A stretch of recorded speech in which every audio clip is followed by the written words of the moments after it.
Mitchell Harmon was a man of good cheer and a welcoming smile, both a problem solver and negotiator with his company.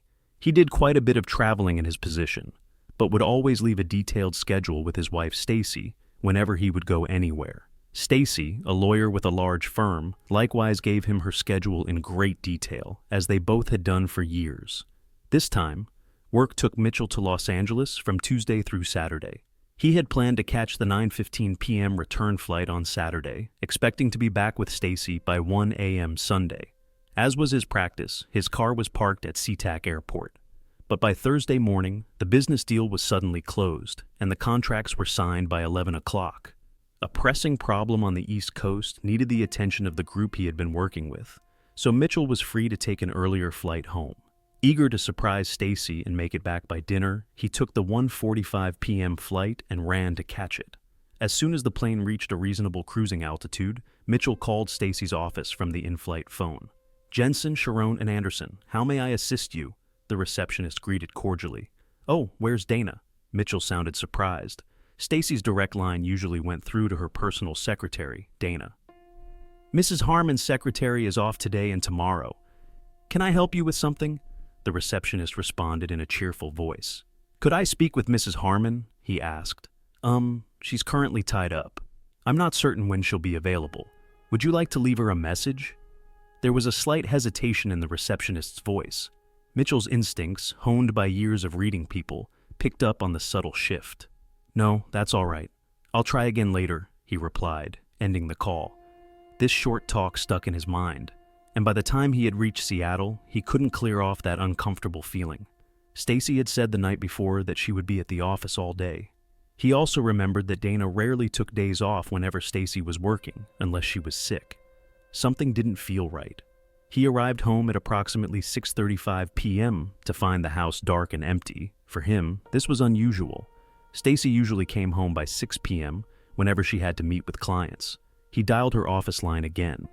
This time, he got her answering machine, but decided not to leave any message.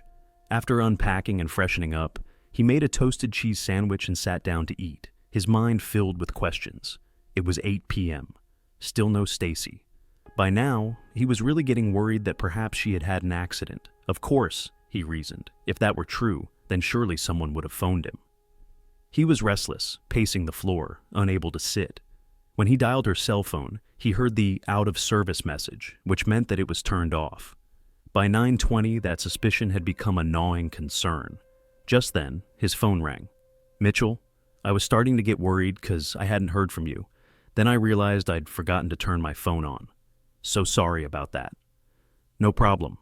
Where are you?" he asked. "At home," she said.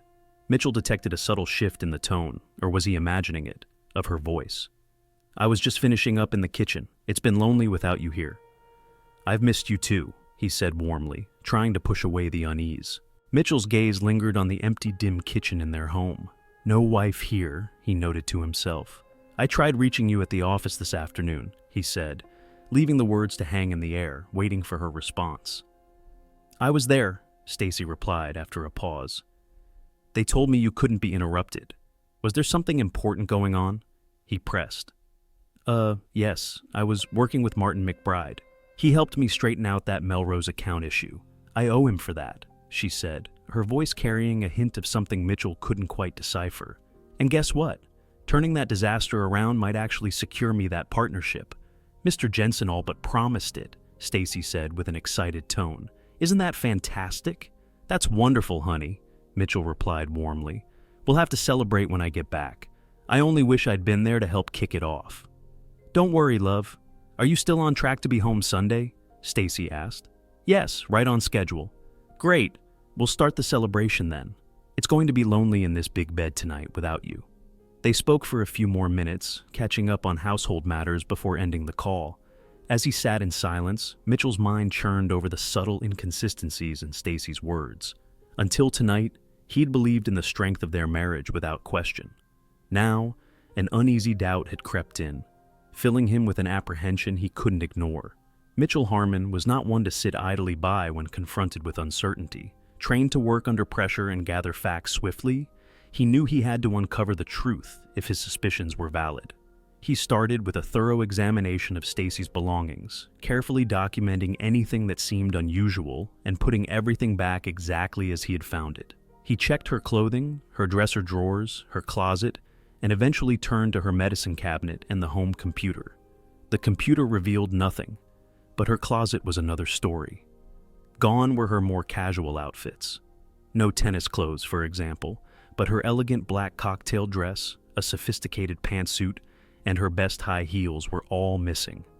Along with them, her most alluring lingerie, including her red teddy and lace-trimmed panties, were absent. She had even packed her thong bikini, one she only wore in their backyard hot tub rather than her usual swimsuit.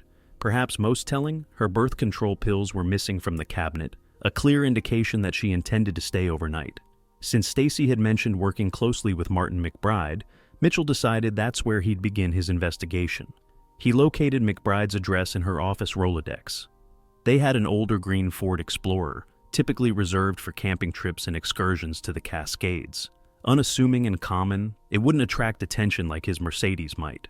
Mitchell took the Explorer and drove to Stacy's office in Bellevue, heading directly to her reserved parking space in the garage. Her gray BMW was nowhere to be seen. He even scoured the entire garage just to be sure. With a growing sense of dread, he headed toward McBride's home in the exclusive wooded enclave of Medina, surrounded by an imposing 8-foot brick wall and overshadowed by towering fir trees. The property exuded an air of privacy. As he eased past the driveway, he spotted Stacy's BMW parked discreetly beside the garage. The house itself sat dark and still, not a single light visible. The realization hit with a visceral force.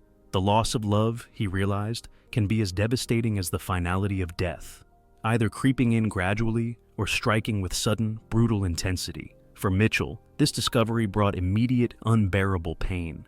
His body trembled, and a cold sweat gathered on his brow. He opened the car door, stumbled out, and dropped to his knees, nausea rising in waves until he retched violently into the damp grass, his body purging his shock and anguish until only bile remained. Shaken and drained, Mitchell eventually pulled himself upright, climbed back into the driver's seat, and started the engine. With a heavy heart, he turned the car toward home, each mile amplifying the hollow ache within. When Mitchell arrived home, he immediately called Brent Lambert, head of company security. "Mitchell, it's 1:15 in the morning. What's going on?" Brent asked, clearly startled. "I need the name and number of the private investigators we use," Mitchell replied. Brent provided him with Simon Hodge's contact information. "Is there anything else you need?" he asked. "I want my phone tapped," Mitchell said. "Tell Hodge, they can handle that." "You sure you don't want to talk?" Brent offered. "No, but thanks for the help," Mitchell responded, then dialed Simon Hodge to explain his request. By 4 a.m., surveillance was in place around McBride's house. Mitchell was driven by one thought: ending his marriage as swiftly as possible. He felt nothing but cold resolve. Her betrayal severed his feelings like a sharp blade, leaving no room for doubt or reconciliation. He recalled knowing people who had reconciled after affairs and had once considered that a graceful choice. But in this moment, faced with his own betrayal, he couldn't fathom ever letting her back into his life. Compelled by an almost morbid curiosity, Mitchell went down to the basement, where Stacy kept boxes of her old things. He opened containers he'd never touched before, finding her high school and college diaries. Leafing through the pages, he discovered she'd been involved with 8 men before they met, though she'd once told him only 3. It was a reminder of the deception she'd managed before. He found mentions of him, words of affection, and descriptions of their life together that now only turned his stomach. At 6 a.m., he called Curtis Sellers, his company's general counsel, who was already at the office. Mitchell asked for a recommendation for a divorce attorney. "Sophia Underwood, I'll have her reach out to you," Curtis replied. Within minutes, Sophia Underwood called him, and they discussed the details of his case. By the end of their conversation, she assured him the divorce papers would be filed before the day's end. With a grim sense of purpose, Mitchell resumed his search through their belongings, but found nothing new. At 9, he went to the bank. He started by purchasing money orders payable to his attorney and investigator, opened a new account solely in his name, and transferred half the funds from their joint accounts. Before leaving, he removed his name from the old accounts. By 10:15, he was back home, and within minutes, he had canceled all their joint credit cards. Thankfully, their brokerage and investment accounts were already separate, so No complex unraveling was required. He contacted his broker to ensure Stacy no longer had authority over his accounts. Since it was clear Stacy wasn't coming home, he called her office. When the receptionist answered instead of Dana, he asked for Mrs. Harmon. "I'm sorry, Mrs. Harmon is unavailable," the receptionist replied. Feigning nonchalance, he asked, "Is there a better time to call?" "She's out on personal business and won't return until Monday at 9 a.m. Would you like to leave a message?" "No, thank you," he replied, hanging up without leaving a word. Mitchell took the Explorer out of the garage and headed toward Bellevue, stopping at a diner around 11:30 for a late breakfast, which he could barely stomach. He ordered eggs and pancakes with hot tea, avoiding coffee, as his nerves were too unsettled. He forced himself through each bite, and after an hour, he paid and left. He drove back down the street past McBride's property. Stacy's car was still there, parked in the driveway, unmoved. He couldn't see the investigator anywhere. Picking up his cell, Mitchell dialed the private investigator's office and asked for Simon Hodge. "I'm by McBride's place, but I don't see your guy anywhere," Mitchell said, keeping his tone steady. "Listen, you need to leave, right now," Hodge replied sharply. "If they see you hanging around, it could ruin the entire investigation." "But," Mitchell started. "Just go somewhere else, Park, and call me back," Hodge insisted firmly. 10 minutes later, parked in a nearby lot, Mitchell called Hodge again. "All right, what's happening?" he asked, more impatiently this time. "You parked?" Hodge confirmed. "Yes. Our first guy completed his shift, but his replacement's already on site. This is standard procedure, Mr. Harmon. You aren't supposed to see us," Hodge explained, with a hint of amusement. "Where is he?" Mitchell asked, still wanting specifics. "There's a small park behind the McBride property. He's parked there, worked his way to the property line, and climbed a tree for a clear view. We've got proof of your wife's affair, Mr. Harmon," Hodge replied, pausing to gauge Mitchell's reaction. After a moment, he heard a tremor in Mitchell's breath, a barely audible shudder. "Go on," Mitchell managed, though his voice sounded hollow. "Good thing you called in the early hours," Hodge continued carefully. "Seems they prefer morning sessions by his hot tub." "What exactly do the pictures show?" Mitchell asked quietly. "Are you sure you want to know?" Hodge responded, giving him a moment to reconsider. "I am," Mitchell answered, his tone steely. "Everything. Everything's there, plain as day, no mistaking what's going on," Hodge said, choosing his words carefully. "Our guy got multiple shots, all of them pretty clear." He paused to let Mitchell take in the details. "So, now that we have what you need, should we keep the surveillance going? It's your call." "Continue until I tell you otherwise," Mitchell replied. "When can I see the photos?" "Later today." He took over 200 shots, so we're still processing them. "Print a set of about 15, Mitchell instructed, all in 11 by 15, and make sure their faces are clear. We'll deliver them to your home. Should we send a set to your lawyer as well?" Hodge asked. "Not yet, but have every shot developed and ready. I may need them later," Mitchell replied, ending the call. Mitchell drove home, his mind numb yet sharply focused. His marriage, along with the life he'd cherished, was gone, severed cleanly. He wondered if he'd ever smile again, or what future lay ahead. Whatever it held, he was certain it would be better without Stacy. On that point, he was unwavering. Home felt hollow now, merely a structure, stripped of meaning. He despised it, feeling a strong urge to stay anywhere else, even a motel or his car. Yet, there was too much unfinished business. He steeled himself, parked in the garage, and got to work.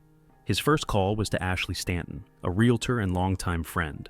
Ashley and her husband were part of their social circle, and she was known for her discretion, as well as her ability to spread word when needed. "Mitchell," Ashley's cheerful voice greeted him. "What brings you to my line today?" "I need to sell the house. Can you come by now to handle the paperwork?" "Oh, are you and Stacy moving?" she asked, caught off guard. "We're divorcing. Her infidelity, not mine. I own the house outright. It's in my name from before our marriage. So, let's get the listing ready and the sign up by 7 tonight. A pause. "Mitchell, no counseling, no discussion, just business. If you can't handle it, I'll find another realtor," he replied firmly. "We'll do it your way, Mitchell," she replied, her tone shifting to professionalism. "I'll be over in 30 minutes. Choosing Ashley wasn't a coincidence. She loved to talk, and he knew the news of the divorce would ripple through their social network soon enough. He'd noticed her interest in him once at a mutual friend's party, but at the moment, any thought of romantic attention was unwelcome. He had no interest in repeating anyone else's mistakes, least of all with someone already in a complicated marriage. Going from room to room, Mitchell took note of what he'd take and what he'd leave, ignoring memories that clung to every corner. His focus was on practical matters as he jotted down details on his legal pad. He was in the basement when the doorbell rang, signaling Ashley's arrival, or so he thought. Opening the door, he instead found a courier from the private investigator's office with a package of photographs. Flipping through them quickly, Mitchell took in the damning images of Stacy and Martin McBride, their affair captured in graphic detail. He placed the photos on the mantel and felt his stomach lurch again. Barely making it to the bathroom, he retched once more. Yet, unlike before, he didn't tremble as much, and the chill in his body was lighter. It was, he supposed, a sign of progress, however slight. And right now, he'd take any sign that he was moving forward. Ashley arrived as the picture of professionalism, handling the listing paperwork with efficiency and putting up the for sale sign in the yard without a single question about the divorce. She departed quietly, leaving Mitchell alone with his thoughts. At 5:15, Sophia Underwood, Mitchell's divorce attorney, called with an update. The papers are filed just before the courthouse closed at 5. Great. Is a copy on the way to me? He asked. Yes, you should have it shortly, she replied. Good. I'll serve them to her personally. Just make sure there's a disinterested witness present, Sophia advised. We'll need proof that she received the papers. My PI will take photos as I hand them over, Mitchell assured her. That'll work, she confirmed. Mitchell then contacted Simon Hodge for another update. The second operative's shift just ended. He got a few shots, though nothing as conclusive as this morning. Our current operative just called in. They're on the move, dressed up, looking ready for a high-end outing with suitcases in tow. Stay on them, Mitchell instructed, and there's something else I need. A full photographic inventory of the items in my house. I want proof of what's here and a witness, just in case she tries to claim I damaged anything or acted aggressively. Are you feeling agitated? Hodge asked cautiously. No, I just want to cover my bases, Mitchell replied. She and her friend are lawyers, skilled at twisting facts. I need everything documented. Understood. We'll use video instead of still photos for a more comprehensive record, Hodge agreed. Once they're settled at their destination, you could call her there to confront her, if you wish. Perfect. Let me know when they're at their restaurant. And yes, I'll need someone here as a witness when she returns, Mitchell added. It's a smart move. We'll stay with you as long as needed, Hodge reassured him. Mitchell glanced at his watch. It was almost 7. Exhausted emotionally but still unable to sleep, he realized he was hungry. He drove to a nearby burger place, picked up a meal, and returned home. As he parked, he noticed a nondescript Chevy out front, and a man stepped out, introducing himself as Jack Shepard, an operative for Simon Hodge. After finishing his meal, his stomach surprisingly settled. Mitchell joined Jack in taking inventory of the house. The phone rang mid-task. It was Simon Hodge.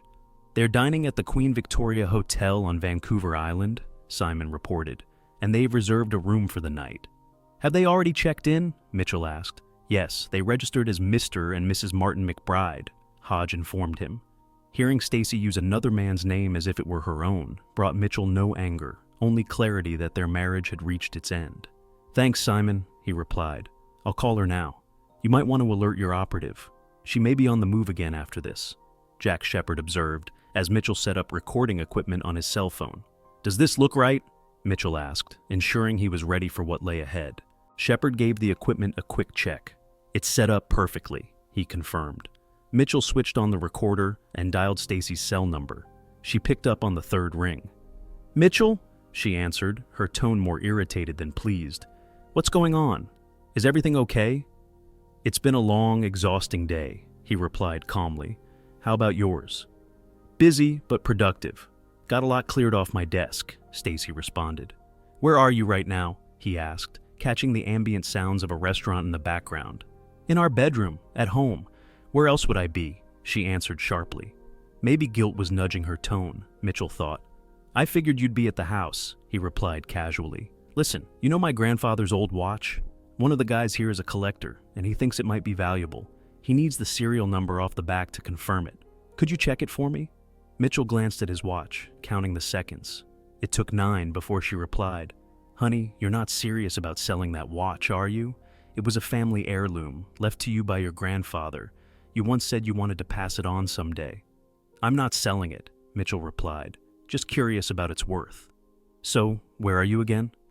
In our bedroom, Stacy answered, a tremor slipping into her voice. On the bed? Yes. The word was barely a whisper, catching in her throat. All right, look to your left. You see the dresser? Mitchell prompted. Mitchell, this is ridiculous, she said, sounding flustered. Why? He pressed. After another pause, this one lasting 7 seconds, she replied, It just is. Humor me. Do you see the dresser? Yes, she whispered. The watch is in the bottom left drawer, in a small wooden case, he said, pausing as if giving her time to pretend to search. Do you see it? No, Stacy replied faintly. Well, I'm at home, in our bedroom, looking in that bottom drawer, and I see it. What I don't see is you. Before Stacy could respond, Mitchell ended the call, switched off his cell, and took the house phone off the hook. Will you hold on to the recording? He asked Shepard. That's the best way, Shepard replied, so I can verify its authenticity later. How far is Vancouver Island from here? Mitchell asked. At this hour, about an hour's drive.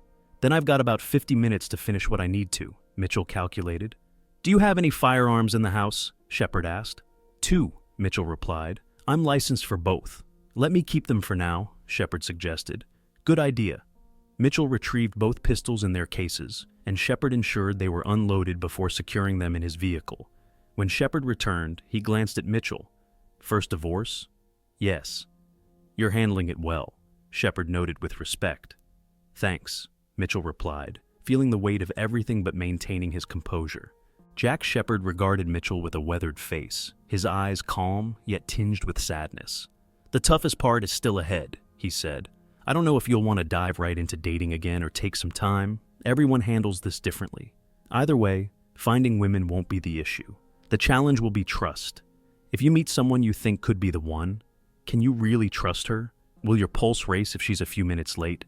Will every little thing make you wonder if she's lying? If she slips up once, will you see a mountain of lies behind it? Will doubts creep in every time she's out of sight? A strong marriage has to be built on trust. And if trust isn't even important to you, that's a sign she's not someone you should marry. I can handle it, Mitchell replied, though a flicker of doubt crossed his mind. I hope so, Shepard nodded. Some can't.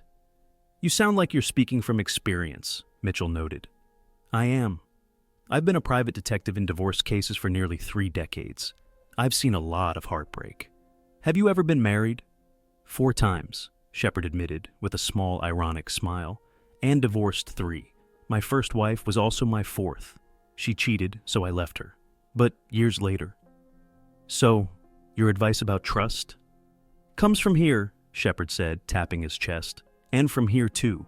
He placed a hand on his stomach. Not just here, he added, tapping his head. That's what makes it so hard to trust again, especially for someone like you, who's used to living by logic.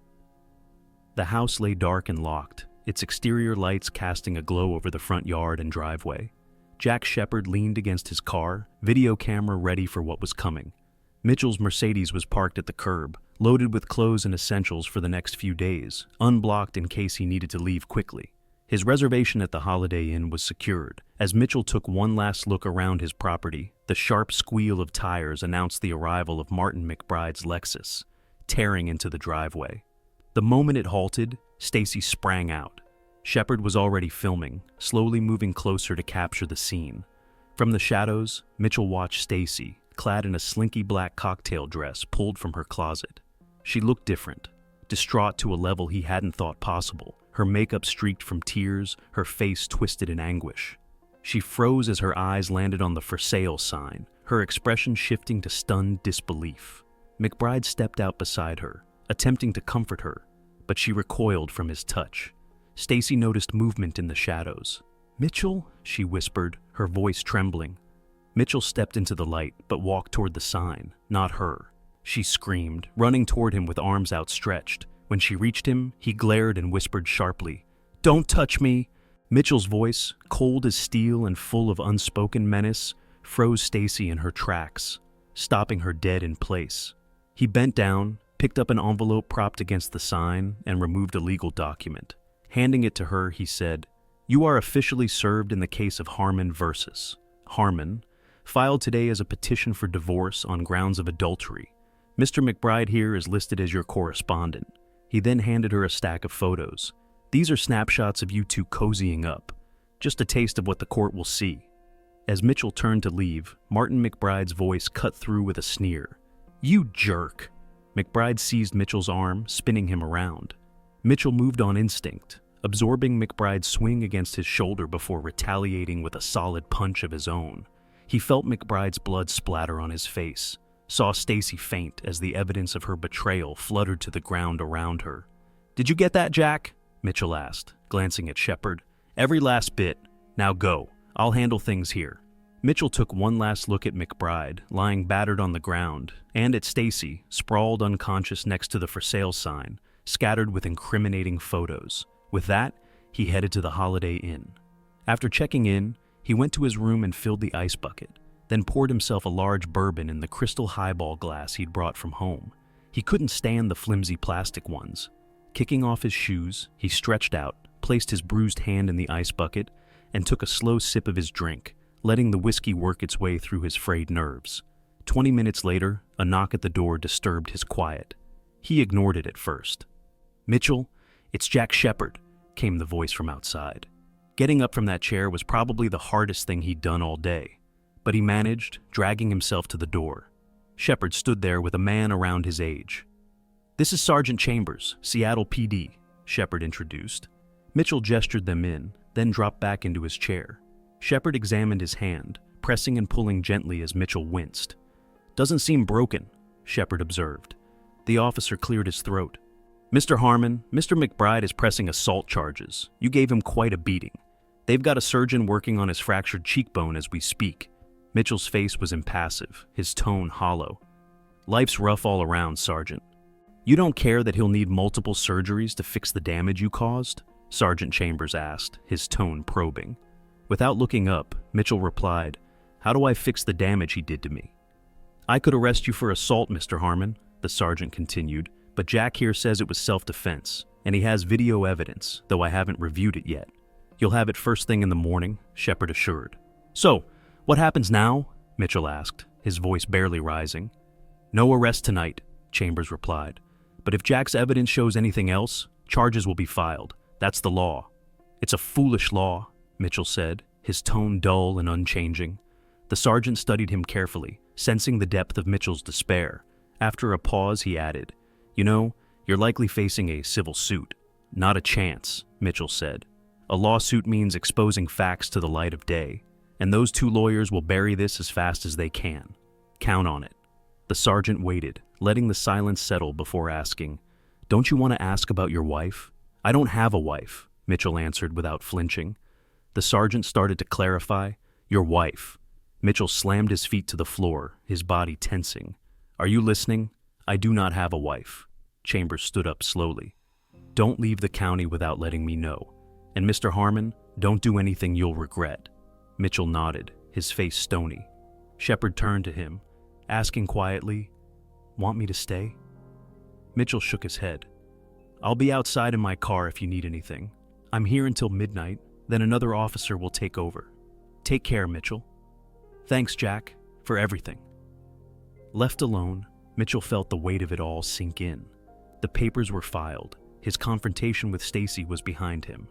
His life with her was over, swept away like dust on the wind.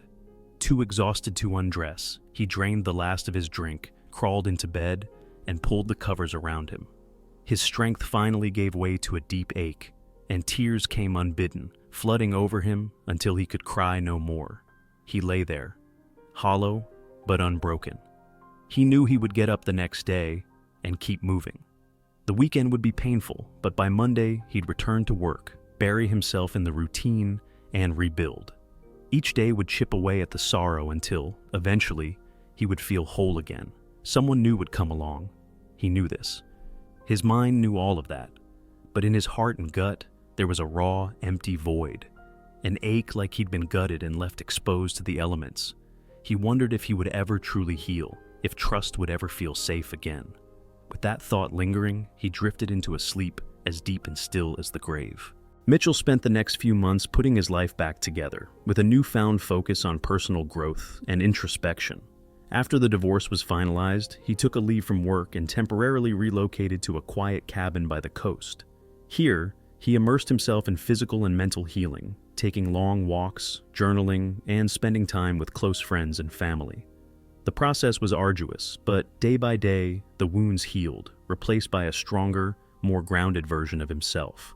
On his return to work, Mitchell received heartfelt support from colleagues and friends, solidifying his reputation as a respected, resilient leader. Gradually, he opened up to the possibility of companionship, meeting new people, and eventually reconnecting with a college friend, Amanda, who had also endured a difficult divorce. Their mutual experiences created a strong foundation of understanding and respect. While Mitchell moved forward cautiously, he felt a spark of hope, realizing he could eventually trust and love again. The fallout from Stacy's choices left her with few places to turn. When news of her affair with Martin McBride leaked through social circles, and even her firm, Stacy's partnership ambitions crumbled. Her credibility was irreparably damaged, and colleagues, wary of association, grew distant. Despite being a capable lawyer, her judgment came under question, prompting the firm to delay her promotion indefinitely. At the same time, her friends turned away, viewing her actions as unforgivable. Isolated and professionally stagnant, Stacy was forced to confront the extent of her mistakes. Realizing what she'd lost, Stacy attempted reconciliation, reaching out to Mitchell and apologizing for her actions. However, Mitchell, clear-headed and resolute, declined, leaving her with a simple but firm message. She would have to live with the consequences of her choices. For Martin, the affair's exposure was catastrophic. His superiors took quick action to prevent further scandal, issuing a public reprimand and eventually forcing him into an early, unceremonious departure. Martin's personal relationships also suffered, as the revelation of his affair with a colleague's wife soured connections within their professional and social circles. Isolated and jobless, Martin found himself without the high-powered career or personal life he once took for granted. As for Jack Shepard, he visited Mitchell for a final check-in, bringing the quiet wisdom of a seasoned investigator. Over coffee, he commended Mitchell on how well he'd handled the betrayal, adding, "It takes something special to face betrayal and not let it break you." Jack shared his own experiences, reminding Mitchell that while scars would always remain, they didn't have to define him or his future. With a deep sense of gratitude and closure, Mitchell thanked him, and Jack's parting advice was simple and clear. "Stay open to life, Mitch. There's always something worth reaching for." Thank you for watching. If you enjoyed the story, don't forget to like, comment, and hit that subscribe button for more of Love, Lust, Lies.